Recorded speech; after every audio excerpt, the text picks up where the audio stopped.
They changed it.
So just curious as to what's still in effect in the, the regulations that she has in effect now under her current proclamation. So the current proclamation goes till June 25th. Okay. And there's a number of statutory suspensions, regulatory things that will temporary. Oh, okay. And then there are public health measures still in effect. There's no establishment that is shut down completely, but the 6-foot distancing requirement for restaurants, okay. A 6-foot requirement for mass gatherings. Okay. Okay. Certain other specific things. But nothing's required to be closed. Those are all correct. If they're complying with whatever measures are necessary to be able to be open. I still don't even have something like an indoor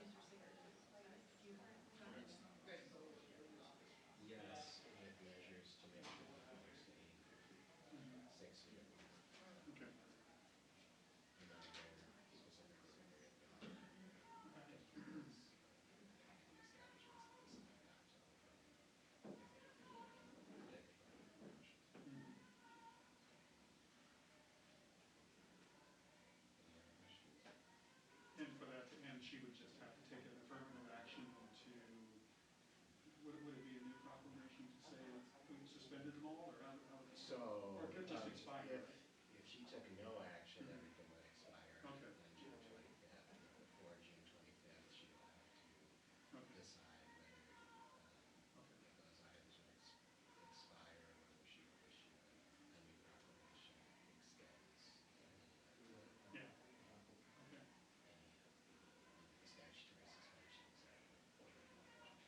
Yeah. So no action, basically, just all ends on the 25th.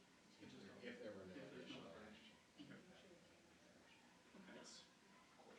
Why would there for anything to say about kind of like the legal process leading up to an executive order on calling you guys? I mean, is that something that started like reviewing that, or? It has started, and she's asked us to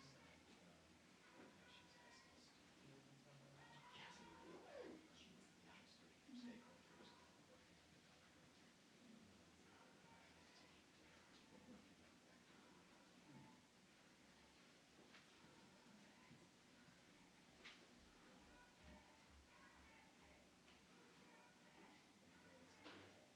Thank you.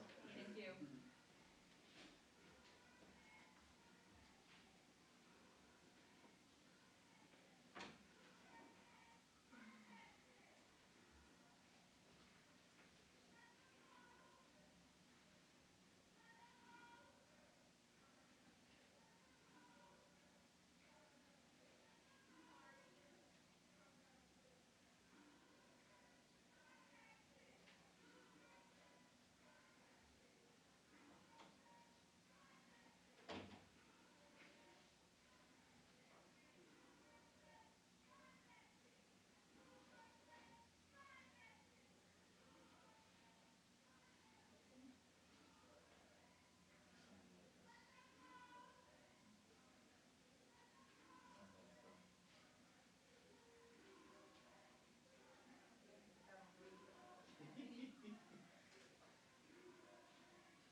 Did you guys know the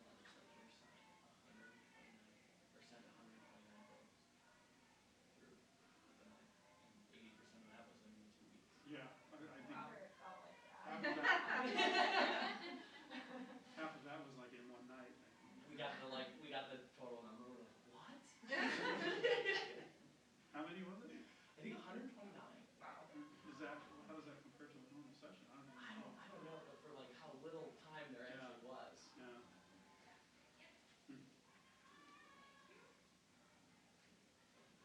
That just goes to show you the session doesn't need to be as long as it normally is. Run for office, David. I endorse that. Everyone here would support you. No,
Yeah. Are they saying sign or sign or? Sign that stops, but not stop.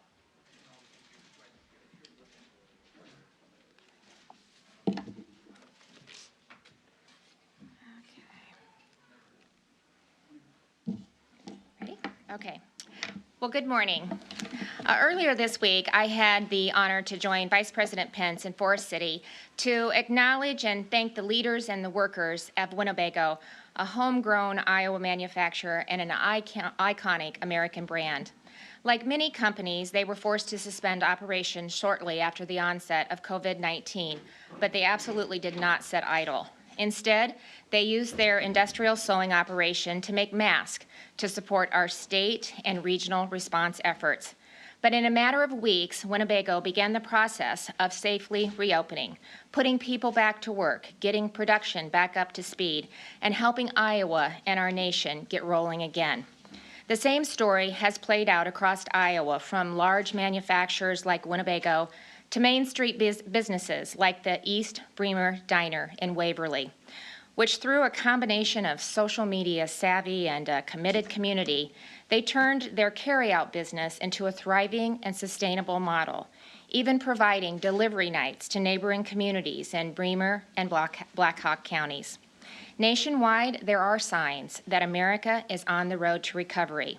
2.5 million new jobs were reported in May.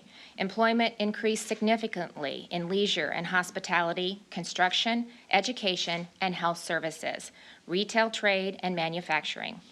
And retail sales spiked to a record high of 17.7% this week. Today in Iowa, we're reporting our own good news.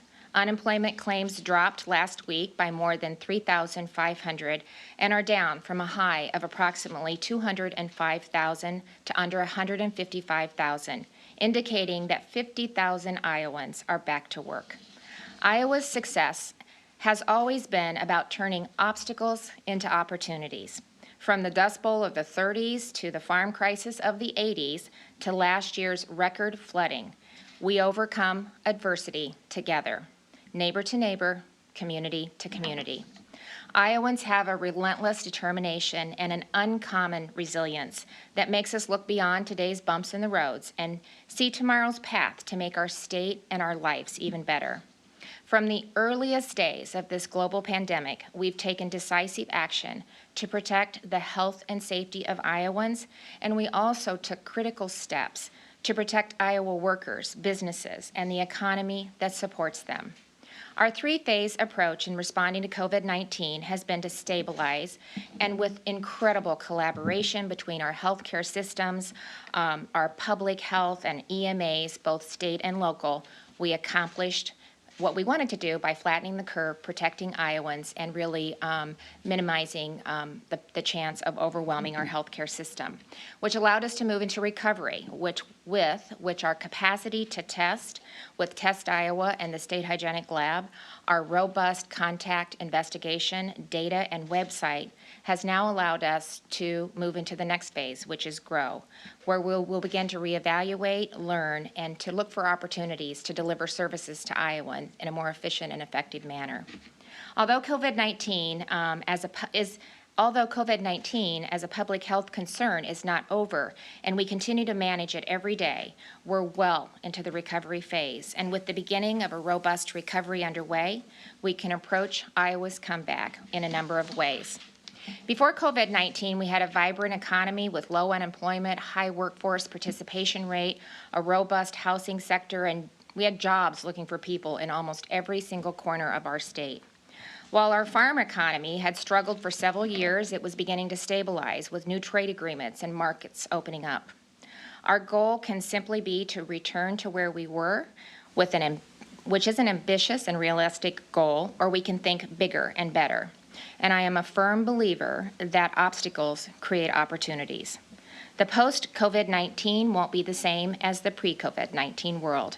We've all learned how to use Zoom to do everything, from catching up with our grandkids to conduct local Board of Adjustment meetings. Education, healthcare, and so many other sectors of our economy were forced almost overnight to innovate and adapt to survive.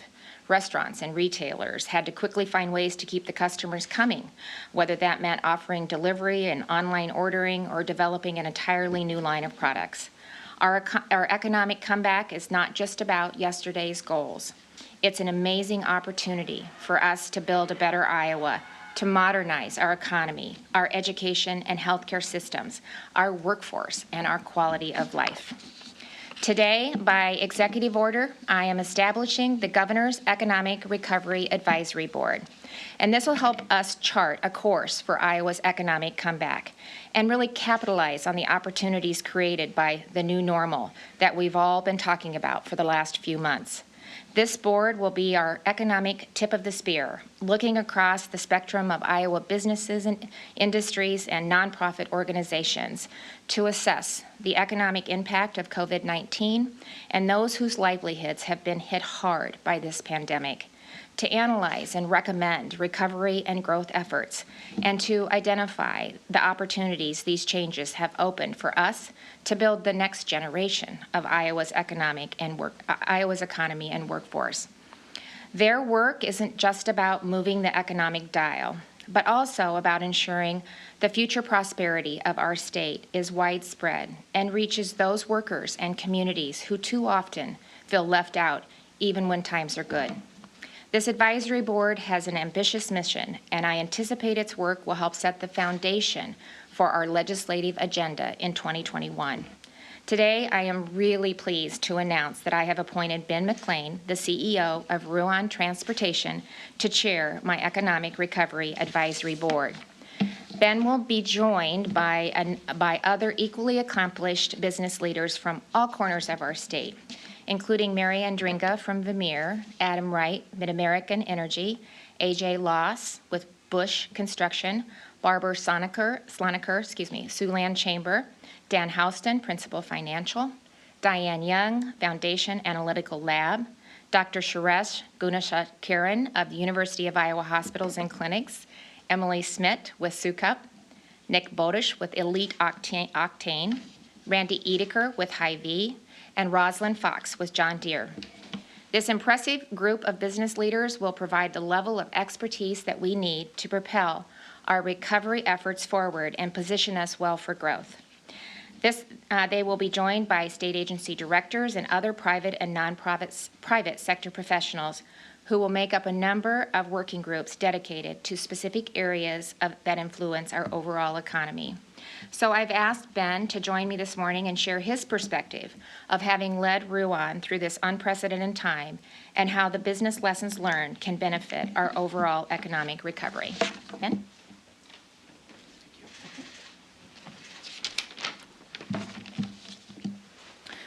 Thank you, Governor, for the opportunity to be here today. And thank you so very much sincerely for your leadership over these past several months as our country in Iowa has confronted so many things. I appreciate your vision in creating the Governor's Economic Recovery Advisory Board, and I'm honored to be named the chair. I pledge to you, Governor, and to all Iowans that the advisory board will work diligently to generate innovative strategies, policy solutions, and other ideas to grow Iowa's economy and create jobs and opportunities for Iowans. In making this pledge, I do want to recognize and acknowledge that there are immense challenges that many Iowans are facing today. And as the governor just stated, Iowans have always been resilient. Even in the toughest times, we do not shy away from a challenge. Instead, we persevere. We innovate, we engineer, we implement systems that will enable us to emerge from difficult times stronger than we've ever been before. And this time will be no different.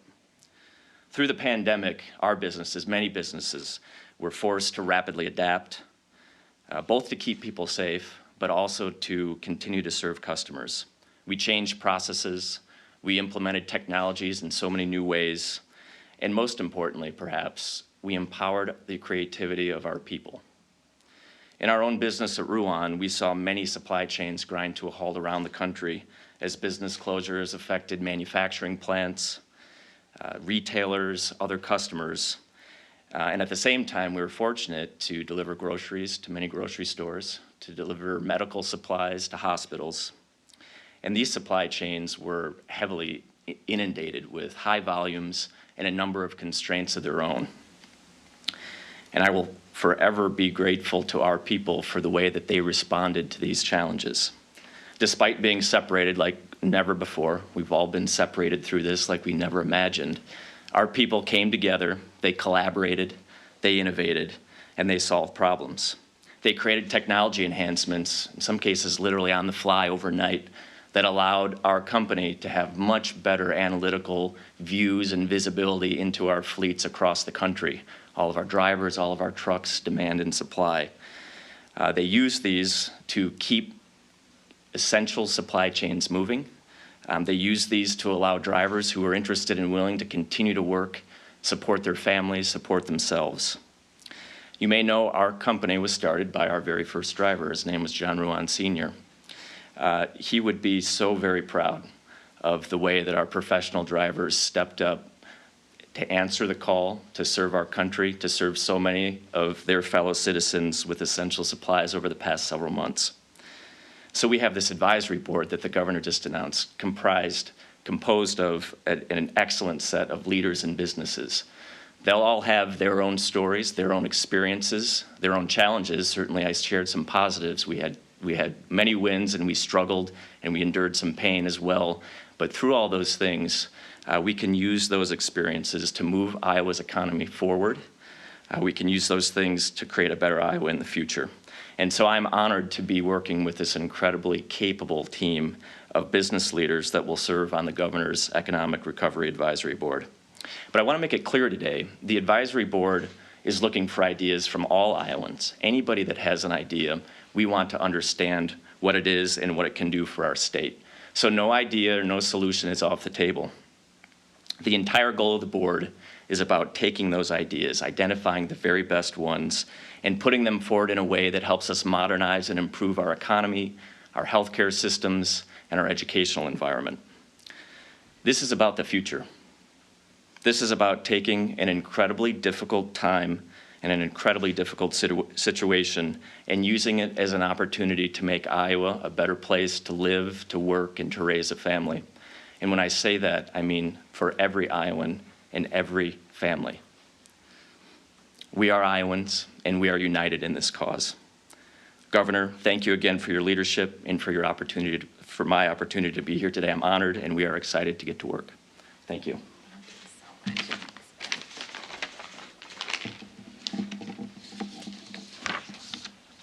Thank you, Ben. I appreciate that very much. And I think the story that you just shared about Ruan and what you've dealt with throughout the pandemic, I think embodies the stories of Iowa businesses all across the state. So I'm so grateful to bring all of those together and really talk about how we can, through solutions and technology and innovation, continue to build on the good work that was being done in this state to take Iowa to even higher levels. So thanks for being a part of this. Thanks for leading it.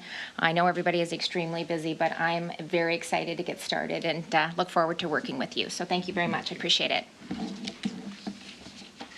So our ability to bring Iowa's economy back is really contingent upon how effective we can continue to mitigate, manage, and contain COVID-19 over time. Iowans have proven that they're willing and able to do their part, and we've seen the difference that that can make. Nearly 240,000 Iowans have now been tested, a per capita rate of 1 in 13 Iowans. And our positive cases continue to trend down. Our positivity rates have gone from almost a high of 30% in mid-April to 10.3%. Yesterday's positivity rate was 5.5%. We've also seen a consistent downward trend in hospitalizations since May 6th, when we hit our highest point at 417 patients hospitalized. Today, there are 176 Iowans hospitalized with COVID-19 and 63 patients in ICU. Positive cases among long-term care residents and staff are also trending down. By tomorrow, a total of 21 long-term care facilities where outbreaks occurred have had 28 days without new cases and will have been removed from outbreak status. We continue to gather more data and learn more about the virus in Iowa. And I am committed, as I committed from the start, when new information becomes available that will be helpful to Iowans, we will share it. Later today, we'll be updating coronavirus.iowa.gov with additional information about outcomes, including recoveries and deaths. This new section on the site will provide more details, including the total number of recoveries and deaths, broken down by county, and demographics, including age, gender, ethnicity, and race. It will also provide data on recoveries and deaths by pre-existing conditions. With this new data, we know that nearly 70% of Iowans who've died of COVID-19 had a chronic health condition. While every death is tragic and heartbreaking for the families who have lost a loved one, understanding these details about COVID-19 can help clearly identify populations at risk and target our efforts appropriately. Again, this update to the website will take place later this afternoon. Testing opportunities continue to open up across Iowa. Next week, we'll have 3 more Test Iowa Clinic sites that will be opening across the state. Monday, sites will open at the Dickinson County Fairgrounds in Spirit Lake and in Dubuque at Epic Health and Wellness Clinic.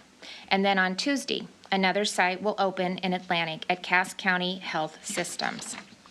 Residents in these areas who are interested in being tested should go to thetestiowa.com, complete the assessment, and schedule an appointment. And finally, today will be my last televised press conference. I want to thank some special people who've been instrumental in making it possible for me to reach so many Iowans and keep them informed over the last few months. Taylin Castor, thank you for making my words visual so I could communicate with the deaf and hearing impaired through America Sign Language. I am extremely grateful to your help. Ernest Nayomorcia and Vanessa Marcon O'Kelly, thank you for translating my press conferences into Spanish live and in the moment. And of course, Iowa PBS, a heartfelt thank you to Andrew Batt, senior producer and director, for working with your team and mine to bring our updates into the homes of Iowans. Chad Aubrey, mobile productions truck engineer, who made sure that all of the audio and video reached satellites every day at SEOC and from the Capitol. And last but not least, Rick Fuller, to the man behind the camera. Rick deserves some special recognition today. After 19 years of dedicated service to Iowa PBS, Rick will be retiring on July 2nd. He started as a camera operator and then moved to field videographer, where he worked on various documentaries and features across Iowa and the country. Congratulations, Rick, and on behalf of my team and Iowans, we wish you all the best in your retirement, and it has been an extreme pleasure working with you. So next week, I'll return to my normal schedule with 1 press conference each week. We'll announce the day and time through my public schedule, and you can continue to watch them through my live Facebook page at IA Governor. And so with that, we will open it up for questions. Governor, while you note that there have been some positive trends like the downward hospitalizations in the state overall, there have been continued spikes in rural areas like Dickinson County, Buena Vista County, kind of showing that the state wasn't able to get out ahead of them. The spikes are already happening and you're more reacting to them. Do you have any plans to change your strategy and like actually trying to prevent those spikes from happening? I say actually we are reacting to them. So when we start to see a spike or we know maybe there's a manufacturing or business that could be a potential hotspot, then we move testing in there and we do very aggressive testing, whether that's through the PCR diagnostic or sometimes through serology or both. And it really does allow us to get in there, start the testing, identify who's positive and who's negative, start to, inform the community and the businesses. So most importantly, we can keep them up and going, but protect the health and well-being of their employees. And it's been really instrumental in us being able to provide employees the confidence that they expect and need when they go back to work, to not only know that they have the appropriate PPE in place, but also to know that with the testing, who's been tested negative and who's been tested positive, we can separate the lines and really move forward through that perspective. I don't know, Dr. Padati, do you want to talk a little bit about how that works? Yeah. Thank you, Governor. I think it's a great question, and again, I think I would add by saying, of course, I don't ever want anybody to be sick, but I think that when we see those numbers, in some ways, that's telling us that what we're doing are directing our resources appropriately, right? So part of what we want to do when we start to hear about people who are ill is offer support, and we do that in public health in a variety of ways.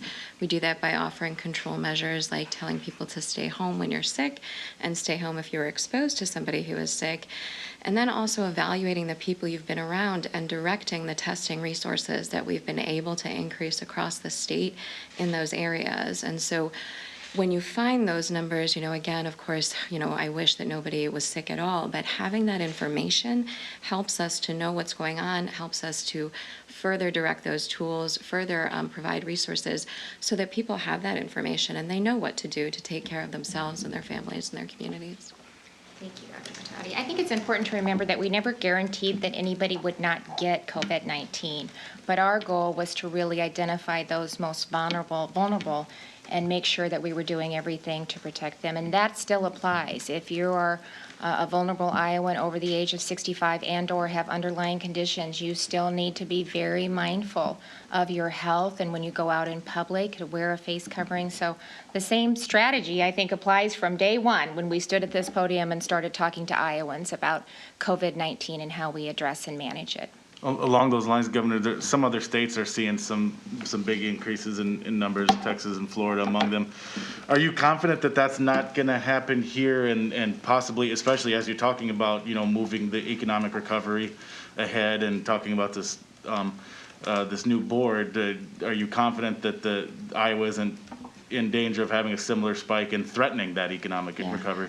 Well, every state is testing more, so that is a component of it. So as you begin testing more and as you start doing strategic testing and surveillance testing, which means you go into areas where you think there potentially could be an outbreak or a surge or a spike, so to try to get ahead of it, almost every governor across this country is trying to look for ways that they can do the type of testing, quite honestly, that we've been able to do in the state of Iowa. And, we are one of the few states that have partnered so well with our state hygienic lab, and that partnership with the state hygienic lab and Test Iowa has been incredible.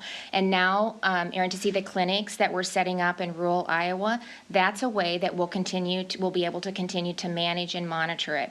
The data, the analytics, and the website that we have been able to put together through Test Iowa has been a significant resource for our epidemiologist team, for them to look at the data, analyze it right down to a zip code, to again try to keep Iowans informed about what's happening in their communities, and to continue to put additional information on the website so that Iowans can see for themselves what's happening in their communities. So we're just going to do like we do every day. We're going to continue to manage and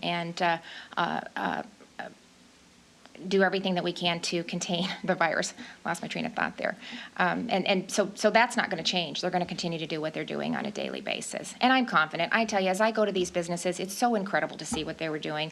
Winnebago is a great example. They are really doing everything that they can to protect their employees. They have face coverings and just practicing good hygiene and making sure that the surfaces are cleansed. And I'm seeing that really just when I travel around the state with all businesses.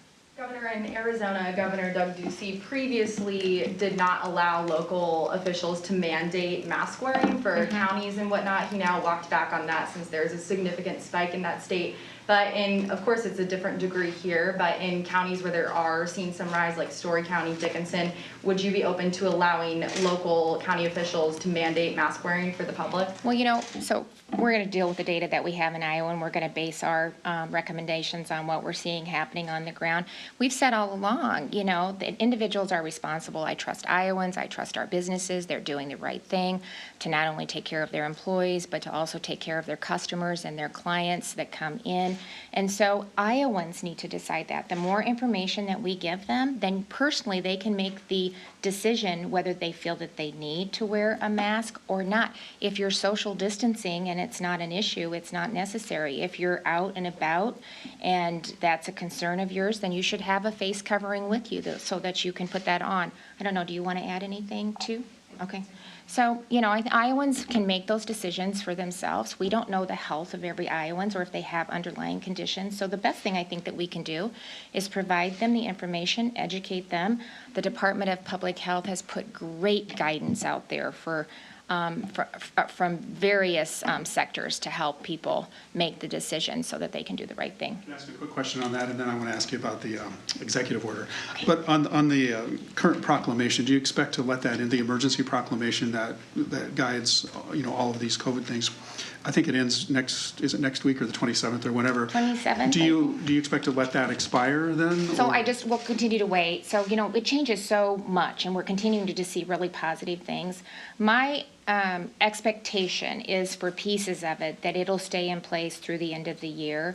Because just with some of the regulatory, until we can, really manage as businesses start to open up and we start to kind of get our feet underneath us, there's probably some aspects of it that I think it makes sense, to keep in there. But, I don't want to, we're going to sit down and we're going to go through that like we do every week and take a look at what next steps look like. And then we'll let you all know through a press conference. So we're talking on the Sure. executive order. Yep. I know Yep. you talked about it a few times here in the Yep. last week or so. Yep.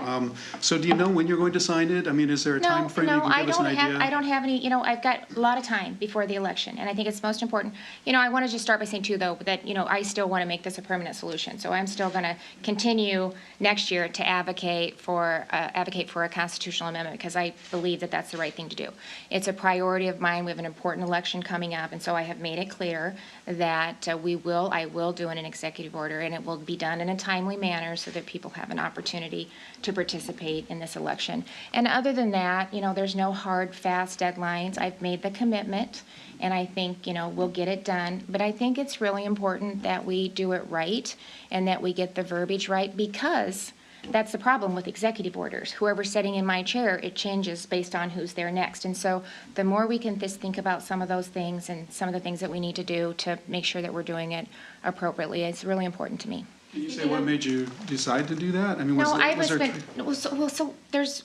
it's just kind of been a part of the whole process. I mean, as you're continuing to really drive the constitutional amendment and the permanent solution, that's what I was focused on. But, as you start to, even when I was working with legislators and we were looking at amendments to the language, just part of that conversation was, eventually, if we can get the language correct, that we can all agree on, it probably makes sense because of the timeline that it takes to implement to go to a vote of the people, to do a constitutional amendment, that I think it makes sense for us to talk about as a dual purpose also doing an executive order. So that's just the conversations that took place, and I felt that it was important that we talk about that, as legislators, so everybody was on the same page and there wasn't any misunderstandings. And so that's really how that just came about, through conversations and through actually thinking about how we could maybe, do it at the same time.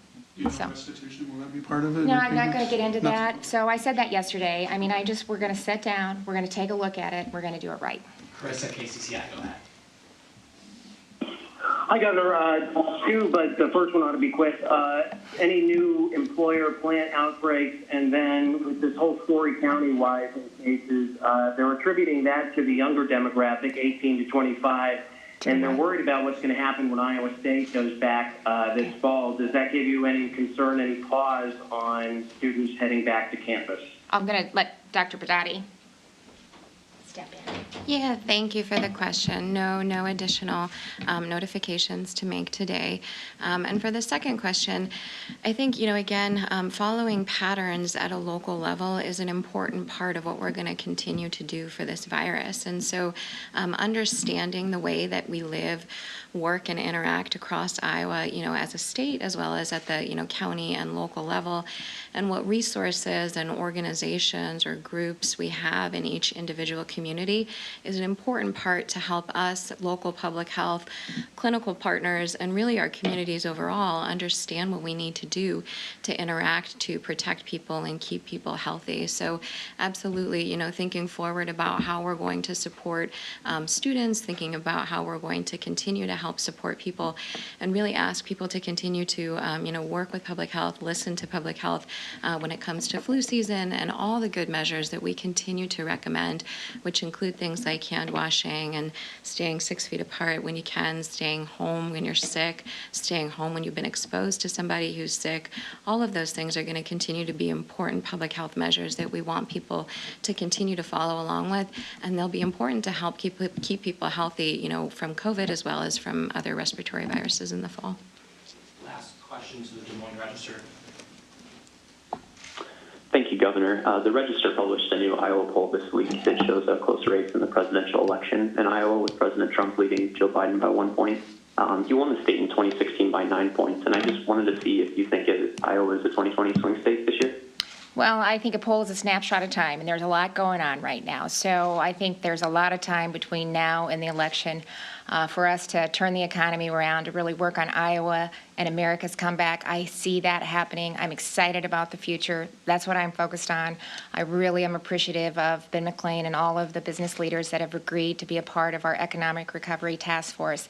And I'm excited to start those conversations and to really think about those innovative ways that we can take what we're seeing in Iowa today and really take it to the next level. So long time between now and the election. In the interim, we're going to keep working with Iowans and keep doing everything we can to keep this state moving forward. And in Ben's words, to continue to make this the best place in the country to live, work, and raise a family. And I just want to say heartfelt thanks to all Iowans out there for being with me, for the notes and the prayers